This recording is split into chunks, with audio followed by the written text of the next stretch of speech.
अस्सलामुअलैकुम। मोहम्मद अज़हर सिद्दीक़ अपने programme maths views के साथ हाज़िर खिदमत है। खुशखबरी देनी थी आप सब लोगों की दुआएं। वालिद साहब रात होश में आ गए थे, आज दिन में तो मेरे से बड़ी बातें की उन्होंने, सबका बड़ा शुक्रिया अदा किया। और जो मेरे से गुफ्तगू हुई है ना जी, वो मैं उतना शॉर्ट जो है ना आपके साथ चलाना चाहता हूँ। बड़ा ख़ास तौर पर जितनी भी थोड़ा से मिनट के लिए गुफ्तगू जो है, ये आप सब लोगों की दुआएं हैं, प्यार और मोहब्बत है। ज़रा पहले मैं इब्तिदा अपने वालिद साहब की सेहतयाबी के हवाले से, अभी 100% रिकवरी नहीं है, लेकिन वो मैं शेयर कर रहा हूँ वीडियो आपके साथ, वो सुन लीजिएगा। अबू जी क्या हाल है आपका? अस्सलाम वालेकुम रहमतुल्लाहि व बरकातुहू। कैसी तबीयत है आपकी? अब बेहतरी की तरफ चल रही है। उठ के बैठे हुए हैं, बताइए सबको। उठ के बैठा हुआ है, बेहतरी की तरफ चल रही है तबीयत मेरी। ऑक्सीजन उतार दी आपकी उन्होंने? ठीक है, ऑक्सीजन लेवल आपका ठीक हो गया है, पर अभी वो कह रहे हैं कुछ खाने के लिए भी आपको देना है। ठीक है, कोई और किसी को बात करनी हो आपने? जो भी कुछ सुन रहा हो, अपना भी ख्याल रखें और सेहत का ख्याल रखें, इससे बढ़कर कोई चीज़ नहीं। और जली गली बातें मत करें, खुशी से रहें, खुशी से रखें, खुश रहें। चलें, ठीक है, ठीक है। बस मैं डरता डरता चीज़ें कर रहा हूँ, चूँकि काफ़ी एक पाँव अदालतों में, एक पाँव इधर, और हस्पतालों में भी। बहरहाल ये रब की करम नवाजी है। मैं किसी का एहसान नहीं कहूँगा इस कॉन्टेक्स्ट में कि डेंगू के हवाले से बहुत बुरे हालात हैं। हुकूमत पंजाब को, वफाकी हुकूमत को, सूबाई हुकूमत, ये सिर्फ पंजाब का इशू नहीं है ना वफाक का इशू है। हर जगह डेंगू को रोकने के लिए स्प्रे नहीं किए गए, फॉगिंग नहीं की गई, और एपिडेमोलॉजी या एपिडेमिक को कंट्रोल करने के लिए, लार्वा रोकने के लिए क्या कुछ किया, ये वो सारे सख्त इक़दाम हैं जो उठाने हैं। अगला आपको याद होगा, और बहुत 20 अगस्त का फ़ैसला आपको याद है कि 16,000 सरकारी मुलाजमिन, एक कानून जो है वो कलअदम करार दिया जस्टिस मशीर आलम, जिन पे इल्ज़ाम लगाया गया जाते जाते देखें फ़ैसला तो आइन और कानून के मुताबिक देना था, वो कानून कलअदम दिया। अब उस कानून की बहाली के हवाले से आज जस्टिस उमर अता बंदयाल साहब, जस्टिस काजी मोहम्मद अमीन और जस्टिस अमीनुद्दीन खान साहब के पास बेंच में ये समाअत हुई है। नज़रसानी की दरख्वास्त समाअत के लिए, नज़रसानी में स्कोप बड़ा लिमिटेड है। आइन का आर्टिकल 188 आपके बैकग्राउंड पे चल रहा होगा, रेलेवेंट रूल्स भी चल रहे होंगे जो नज़रसानी की बात कर रहा है। मैं इसलिए बार बार कहता हूँ कि नज़रसानी के कॉन्टेक्स्ट में अगर हुकूमत इसी चाहती तो इसी को बुनियाद बना ले और नज़रसानी के वाले से कानून साजी बना दे कि उसका स्कोप एक्सटेंड कर सकती है। याद रखिएगा, मैं फिर रास्ता दे रहा हूँ, अगर हुकूमत देखें यहाँ फ़ायदा देना चाहती है 16,000 मुलाजमीन को, लेकिन कानून अगर गैर कानूनी और गैर आइनी है तो वो तो अब बहाल नहीं ना कर सकते। कई मसाइल हैं इसके अंदर। इसीलिए आज अदालत ने 3 ऑप्शन दिए। क्या आप चाहते हैं कि कानून पूरा रिवाइव हो जाए? आप चाहते हैं दूसरे में कि आप सब लोगों को फ़ायदा देना चाहते हैं, या आप मखसूस लोगों को देना चाहते हैं? इस पर खालिद जावेद अटॉर्नी जनरल ने कहा कि हम तीनों रिलीफ देना चाहते हैं। और ये बेसिकली आप कह दें कि ये सियासी फ़ैसला है। 16,000 मुलाजमीन इससे इफ़ेक्ट हैं, इसमें कोई शक नहीं। बेरोज़गारी पहले ही बहुत ज़्यादा है, लेकिन अदालत के पास, अदालत को नेगेटिव पॉइंट में नहीं लेना आपने, कि अदालत के पास लिमिटेड जुरिस्डिक्शन है और इसमें अदालत रिलीफ दे सकती है। कहाँ तक दे सकती है ये फ़ैसला होना है। और अदालत ने बड़ा वाज़ेह तौर पर कहा है कि 16,000 जितने भी थे इन सब का मौक़िफ़ नहीं सुना, इनका मौक़िफ़ भी सुनेंगे और हुकूमत के वक्त का मौक़िफ़ भी सुनेंगे, वो क्या चाहती हैं। और जब कि पहली समाअत पर ही हाई कोर्ट जो है ना अपना फ़ैसला कैसे मुस्तरद कर सकती है जस्टिस उमर अता बंदयाल का। ये कानूनी बात है, अदालतों का मौजूद निज़ाम मत ठहराइएगा। ये नज़रसानी बड़ा लिमिटेड स्कोप है, मैं बार बार कह रहा हूँ आपको, बहुत लिमिटेड स्कोप होता है। जस्टिस काजी फाइज साहब के केस में सारा का सारा कलअदम हो गया ना जी। नज़रसानी में आपने देखा वो हर सारे केस जस्टिस काजी फाइज हवाले तो नहीं ना होते हैं ना जी। बहरहाल ये हुआ है। और इस बेंच में 2 जो बेंच हैं वो उस जो फ़ैसला दिया उस बेंच का हिस्सा थे। जस्टिस उमर अता बंदयाल सरबराही कर रहे हैं इस बेंच की। और अटॉर्नी जनरल ने कहा कि जो अब यहाँ जो मामलात हैं सारे बहाल होने के हवाले से उनका तनख्वाहें में मिल चुकी हैं, इतना पुराना फ़ैसला है, इतने वक्त तक फ़ैसला सुनाया नहीं है, उनके राइट क्रिएट हो चुके हैं, फिर उनके घर हैं, वो घरों में रह रहे हैं, अगर ये नहीं माना जाएगा तो घरों से निकाल दिया जाएगा, नए लोग रखे जाएंगे। तो कई ऐसे सवाल हैं यहाँ पर, बेसिकली इंसानी हमदर्दी का सवाल आएगा जहाँ पर अटॉर्नी जनरल ने यही कहा, वफाकी हुकूमत का ये क्रेडिट जाता है, उन्होंने एक इंसानी बुनियाद पर हुकूमत यानी फ़ैसले को मुअत्तल करना चाहते हैं। और जस्टिस उमर ताब बंदियाल ने कहा कि इंसानी बुनियादों का जायज़ा हुकूमत ले सकती है, अदालत नहीं। यानी इसका तरीक़ाकार क्या है कि कानून भी पास कर सकती है अगर पास करना हो, लेकिन बड़ा लिमिटेड सा सवाल आएगा। अब इस पर हुकूमत को चाहिए, इस पर कमेटियाँ तश्कील दे के फ़ायदा देना है। सुबह में भी मसाइल हैं, कई और जगह भी प्रॉब्लम हैं, वो सारे इकट्ठे हो सकते हैं। कि किसी के हकूक़ और कानूनी नुकात सुनकर फ़ैसले से मुतल्लिक़ फ़ैसला करेंगे। हुक्म इम्तना की दरख्वास्त जो है वो अदालत ने मुस्तरद कर दी है। और जस्टिस काजी अमीन के रिमार्क्स बड़े ज़बरदस्त थे कि ये मामला शफाफियत और मेरिट पर भर्ती होंगे। हुकूमत सरकारी ख़जाने से खैरात नहीं कर सकती, यानी आम बंदा तो है ना, किसी को खैरात करने कर सकता है, टैक्स का पैसा है। अगर किसी को आपने खैरात के तौर पर रखना है तो यहाँ खैरात पे नहीं है, ये राइट नहीं है, मेरिट पे आना है और ट्रांसपेरेंसी का प्रिंसिपल अपनाना है आपने। और अटॉर्नी जनरल ने कहा कि सरकारी इदारों का काम मुतासर हो रहा है, बरतरफ मुलाजमीन की जगह नई भर्तियाँ भी नहीं कर सकते। और फैसले में 16,000 अफराद नहीं, 16,000 ख़ानदान, इसमें कोई शक नहीं।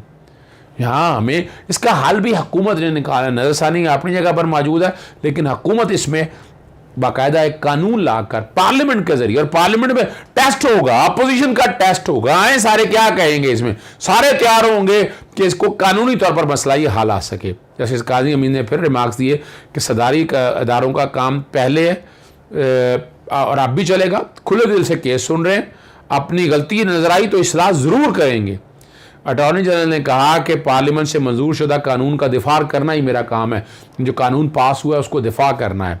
और जस्टिस उमर ताब बंदियाल साहब ने रिमार्क्स दिया, हुकूमत क्या चाहती है, दरख्वास्त में कुछ वाज़ेह नहीं लिखा नहीं हुआ। और यहाँ अब ये सारी चीज़ें जो है ना कोर्ट के पास आ चुकी हैं। बड़े लोगों ने मुझसे सवाल किए और मैं आपको बताता चलूँ, यहाँ रिव्यू में बड़ा कम स्कोप है। मैं बता दूँ आपको, ये मुज़ाहरे शिजारे करने की ज़रूरत नहीं है। आप बाकायदा जो है इस कॉन्टेक्स्ट में हुकूमत को मजबूर करें कि कानून साजी की तरफ लेके आएँ और जो सुकम है वो उसको पूरा कर सके। सुप्रीम कोर्ट का एक और केस है, लेकिन मैं चाहूँगा कि पहले ज़रा एहतसाब जिसका आप सुनना चाहती हैं उस पर बातें हो जाएँ। पीपल्स पार्टी के रहनुमा और सूबाई वज़ीर जो है ना सुहेल अनवर की दरख्वास्त ज़मानत पर सिंध हाई कोर्ट में समाअत हुई है। अपना सुहेल अनवर से आज जमील सोबनू और दीगर मुलज़मान अदालत में पेश हुए और उनकी अबूरी ज़मानत जो है ना मंजूर कर ली। और साथ ही अदालत ने, देखें ना, ये नहीं है कि ज़मानत आप हाई कोर्ट ले सकती है, इसे हम प्रोटेक्टिव बेल कहते हैं। और उन्होंने कहा है कि जाकर सख्त अदालत में पेश हों और वहाँ जाके अपनी ज़मानतें कानून के मुताबिक करें, जो नैब अमेंडमेंट और सेकंड अमेंडमेंट ऑर्डिनेंस आ चुका है। और नैब की और बात भी करनी है, लेकिन आज मैं कोशिश करूँगा, मिक्स केसेस हैं, यानी कभी इस्लामाबाद हाई कोर्ट के केसेस अलग हैं, कुछ आज डिस्ट्रीब्यूशन इस तरह की हो सकी है। मैं मार जाऊँगा, वक्त नहीं है, एक फतीदगी है, मैंने वहाँ भी जाना है, वालिद साहब को हॉस्पिटल भी जाना है। मैंने इलेक्शन कमीशन में आज़म सफ़ाती के ख़िलाफ़ केस की समाअत 2 रुकनी बेंच ने की है और तहरीके इंसाफ की तब रुकन बड़े लोग रोस्टर में पहुंच गए। और ये उन्होंने कहा रहनुमाओं ने कि हम इलेक्शन कमीशन की वजह से हम जो है ना यहाँ पर पेश हुए हैं एहतराम में। उन्होंने सीटों पर बैठाया, आप सीटों में बैठे और तमाम सीटों पर बिठाने के बाद और जवाब देने की कहा जी जवाब दाखिल करना है। और उनके आज़म सफ़ाती के बयान के मुतालिक 16 नवंबर तक मुलतवी कर दी है। आज भी उन्होंने जवाब दाखिल नहीं करवाया आज़म सफ़ाती ने। हमें इलेक्शन कमीशन का दूसरा नोटिस नहीं मिला। वकील अली ज़फ़र जो हैं उन्होंने हमें आज पता चला कि इलेक्शन कमीशन ने 2 नोटिस जारी किए हैं। ये वकील अली ज़फ़र ने बताया। आज़म सफ़ाती गुज़श्ता समाअत पर मौजूद के उनके इल्म में है। इलेक्शन कमीशन ने कहा गुजारिश है कि नोटिस दें ताकि जवाब दे सकूँ। अगली समाअत पर फ़र्द जुर्म आयद करेंगे, ये इलेक्शन कमीशन का कहना है।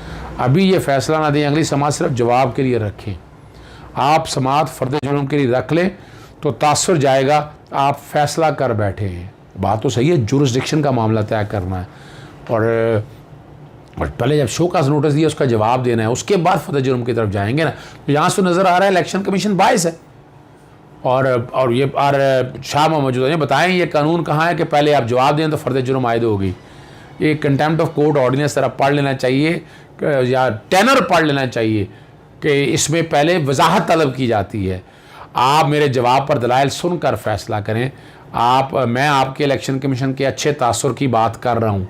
बताया जाए कि पहले क्या तासर जा चुका है निसार अली दुरानी ने, शोकास का जवाब देखे बगैर कैसे फ़र्द जुर्म आयद हो सकती, बड़ी लीगल बात की है। और यहाँ इलेक्शन कमीशन का बायस बड़ा वाज़ेह तौर पर साबित हो गया है। यानी यहाँ आप इसमें ज़हन में रख लें कि इलेक्शन कमीशन का जो बायस है ना वो बड़ा वाज़ेह तौर पर क्लैरिटी के साथ सामने आ चुका है। और इलेक्शन कमीशन को ये खुले दिल से, और मैं तो कहूँगा कि अब इन मेंबरान के बारे में, नए मेंबरान आए तो फिर इलेक्शन कमीशन की समात जो है ना ये मुलतवी करनी चाहिए, ये इन्हें सवाल उठाने चाहिए। और कंटेम्प्ट की जो प्रोसीडिंग जिस तरह चला रहे हैं वो भी मैं समझता हूँ इन और कानून से हट कर है। और मफाद आमा के केसेस आज मैं फिर 2 केसेस तो लाजमी थे। पंजाब हुकूमत से बिजली की कीमत जो है ना चिकन की कीमत ना मुकर्रर करने के ख़िलाफ़, इसमें नेशनल फूड सिक्योरिटी को, वफाकी हुकूमत और काफ़ी लोगों को फ़रीक बनाया। जैसे साजिद सेठी ने पंजाब पोल्ट्री ट्रेडर एसोसिएशन की तरफ दरख्वास्त पर समात की है, चिकन की कीमत मुकर्रर नहीं की है। जैसे चीनी की कीमत आने मुकर्रर की, आटे की कीमत मुकर्रर करने की लहदा लेके आ रहा हूँ। बाकी मामलात में इल्ज़ाम लगाया जाता है कि आप पीटीआई गवर्नमेंट को सपोर्ट करते हैं। भाई मैं कानून को सपोर्ट करता हूँ। आपके सामने कितने काम, इसी तरह आप पेट्रोलियम के हवाले से एक बार चलें, आपके कहते हैं पेट्रोलियम की जो कीमतों के हवाले से दरख्वास्त है वो भी जस्टिस आबिद अजीज़ और जनाब जस्टिस साजिद महमूद सेठी की कोर्ट में हुई। 22 नवंबर के लिए नोटिस जारी कर दिया जिसमें वाज़ेह तौर पर मैंने बड़ी क्लैरिटी के साथ कहा है उसके अंदर कि कीमतें बढ़ी हैं, बैनुल-अक़वामी मेयार के मुताबिक नहीं है। अगर बढ़ी हैं तो पैरामीटर क्या हैं, ओगरा मुकर्रर करती है, हुकूमत मुकर्रर करती है। लास्ट टाइम भी ये सवाल पैदा हुए थे, इस पे उन्होंने अभी जवाब देना है 22 नवंबर के लिए। दूसरा बड़ा अहम इशू है और वो NTDC में आपको पता है, आप special assistant to prime minister जो है ना ताबिश गौहर एनर्जी सेक्टर के तैनात हुए। और मैंने बताया था कि इलेक्ट्रिक से इनका ताल्लुक है। सिफारिश की बुनियाद पर इमरान खान को नाकाम बनाने के लिए लोग आए थे, उन्होंने भी इस्तीफ़ा दे दिया। मैंने पटिशन दायर की थी इंजीनियर ज़मीर अहमद की तरफ से। आज़ाद जो है ना जी अहमद MD NTDC थे, आपको पता है 28 लाख से ज़्यादा की तनख्वाह, MP1 स्केल की तनख्वाह देनी है, वो भी उन्होंने मुकर्रर किया हुआ था, वो भी सिफारशी था। उसको भी चैलेंज किया, उसने भी इस्तीफ़ा दे दिया है। तो अब मामला रह गया है सिर्फ अपना बोर्ड ऑफ डायरेक्टर NTDC का। उसमें नवीद इस्माइल जो हैं वो निकाले हुए हैं, करप्शन के चार्जेस थे उनके ऊपर। और ये भी कि इलेक्ट्रिक के लोगों ने ये सारा बुनियादी तौर पर रखे हैं सामने ताकि इनसे अपने फ़ायदे वो ले सके। लेकिन ये नहीं है, आपको पता है NTDC में जो तब्दीलियाँ की उसमें नैब की इंक्वायरी चल रही है। मैंने NTDC में कहा है कि आप जो तैनातियाँ आपने करना चाहते हैं, जो बाकी जो लोग हैं ऑलरेडी शॉर्ट लिस्टिंग हुई है, उन्हीं में से लोग आप मुंतखब करें जो भी मुंतखब करने हैं। केस तो बहुत है बात करने के लिए, लेकिन मैं अगले केस की तरफ आपको लेकर, जो आखिरी केस है, बहुत से रह जाएंगे लेकिन चलें इस पर बात करते हैं। बैरून मुल्क से वज़ीर आज़म खान को मिलने वाले तवाइफ के मुतालिक जो तहाइफ के मुतालिक जो है ना केस की समाअत हुई है। जस्टिस मियाँ गुल हसन औरंगज़ेब ने की है और additional attorney general Qasim Wadood पेश हुए। अटॉर्नी जनरल ने खुद कहा है कि मैं खुद इस केस में दलाइल दूंगा, वक्त चाहिए, ये केस ख़त्म ना हो जाए। वकील दरख्वास्त क्या सामान बिक जाएगा, ये दरख्वास्त गुजार को कहा है। अगर मुझे शील्ड मिलती तो मैं अपने टीरू में लगाता, सबात नहीं ले जाता। ये जस्टिस साहब ने अच्छे रिमार्क्स दिए बड़े वाज़ेह तौर पर। सिर्फ वज़ीर आज़म ही क्यों, वफाकी वज़रा और ब्यूरोक्रेसी को भी देखना चाहिए।